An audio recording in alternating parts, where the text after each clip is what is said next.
ډاکټر صاحب ته خواسته چې هغه د نن استاد د لپاره په مختصر ټکو کې یو څو خبرو کې د نن استاد له سکول پکار. بسم الله الرحمن الرحیم. د استاد مقام چې د غما تاسو ته وختي په خبرو کې وې چې د حضرت عمر فاروق رضی الله تعالی عنہ 2 لک مربع میله علاقه باندې حکومت او داغه د ارمانو چې کاش چې زه استاد وې. د هغه وجه دا ده چې استاد معاشري جوړي او که معاشره کې هر نقصي نو د هغه ذمہوار استاد دی. استادي چې دنو دا د تنخواه کار نه دی، دا یو مشنری کار دی، یو اصلاحي کار دی.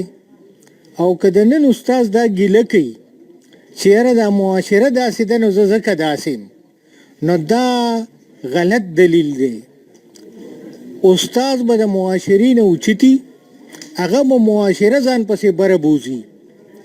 که هغه د معاشرې نه اوچت نی او دغه پوی هغه نه لري نو هغه له نه دي په کار چې هغه استاد یو کې په دنیا کې نور بلا روزګارونه دي. د استاد کار چې دی هغه د قوم جوړښت دی.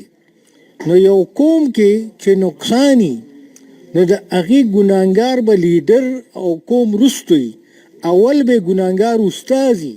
دا د هغه ناکامي ده چې هغه داسې قوم جوړ نه کړی شو چې هغه معاشرې له خوشحالي ورکړي.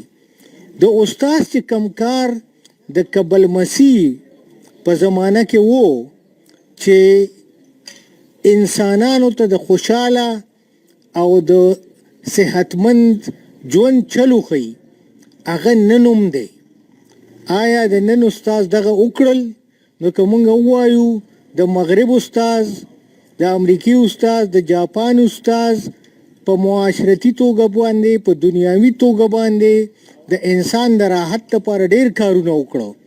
چې کوم روحاني سکون دی نو هغې کې بیا د دین دخل دی. نو استاد له دومره پوهه پکار ده چې هغه انسانیت ته قناعت وښیي. چې کم انسان کې قناعت نه حریصي نو د هغه خویونه بیا حیواني شي. لکه مشران علما وایي چې موږ د جسمانی انسان دپاره هر څه کوو، خو د روحاني انسان دپاره چې کوم د اصلي سکون لار ده د هغې دپاره نه کوو.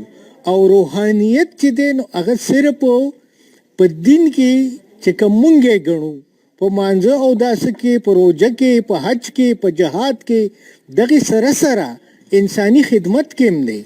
او انساني خدمت هم چې دی چې هغه د لالچ په بنیاد ونشي، خو انسان خپل ذمہواري وګڼي او دا وګڼي چې یاره خدای پاک زه پیدا کړی دی یم چې انسان زمانه ازار نشي.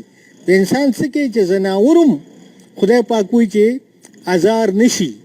نو استاد له پکار دی چې دغه امن معاشرې ته وښیي، معاشره ځان پسې په بره بوځي، انسان د حیوانیت نه اوچت کی، د لالچ او د حرص نه وباسي او د صحیح مستقبل په لار باندې چې دواړه جانې ښایسته شي، چې داسې د قوم تربیت وکړي. نو هغه به زما په خیال په دې زمانه کې مثالي استازي. او دې سره سره چې کوم دنیاوي خبرې دي هغې کې د وسایلو قیمتي کول دي. کومو قومونو چې خپل شاګردان خپل قومونه په دې پوه کړي دي چې هغې له خدای پاک کومې وسیلې ورکړي دي هغه قیمتي کړي نو هغه ترقي یافته ګڼلی شي.